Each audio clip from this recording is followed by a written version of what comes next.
Now, the 8 queens problem is a problem that's been given out as computer science homework on recursion for ever.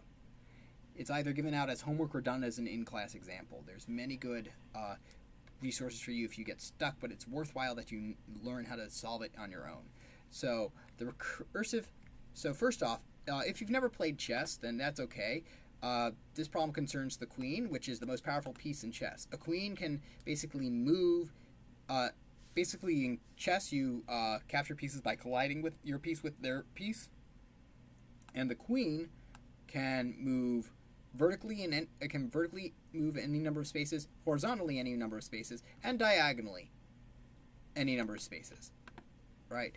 So the 8 queens puzzle is: can we place 8 queens on the chessboard such that none threatens each other, and a piece threatens each other if one can capture the other, in a single move, right? So here, none of the queens can capture each other, right?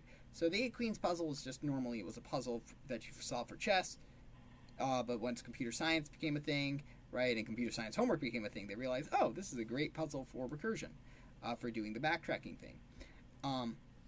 So what you want to do is you want to represent your board as a 2D 8x8 array, and use a queen basically in each square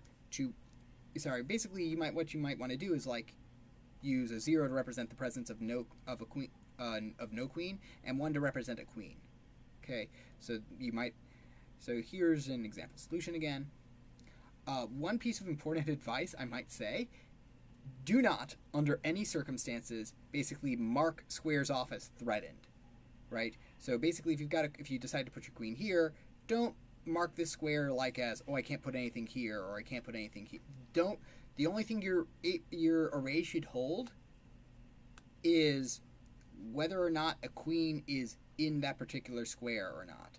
And the reason for this is, since we're going to be doing backtracking with this, right, you'd have to figure out what squares you would have to erase. And because one square can be threatened by more than one queen, it would be just an awful amount of just puzzle solving. So that's my first thing I just want to say, because I've seen students do that basically since I've started giving this homework. Don't do that. Your 8x8 array should just be whether or not there's a queen there. You could do instead booleans for falses for a queen's there, or true if there is. The next hint I have is only one queen can be placed in each column. That means I can simplify the problem a bit by saying, for this column, what row can I put the queen on? So rather, so your position, so here, if we go to our algorithm, take position to be the current column I'm on, right? Column A, B, C, D, E, F, or G, right? And your choice is, what row do I put my queen on in this column, okay? And the reason we can do that is that we can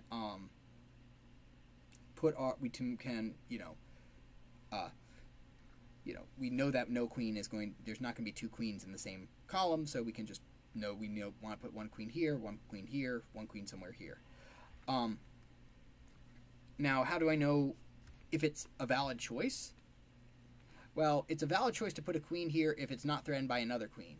And basically that means, okay, so I'd have to check are there queens ahead, above, or below me? Or wait a second, no, I don't, because remember, we're assuming only one queen can be put in each column, so if you follow that assumption, you don't have to bother checking your north and south.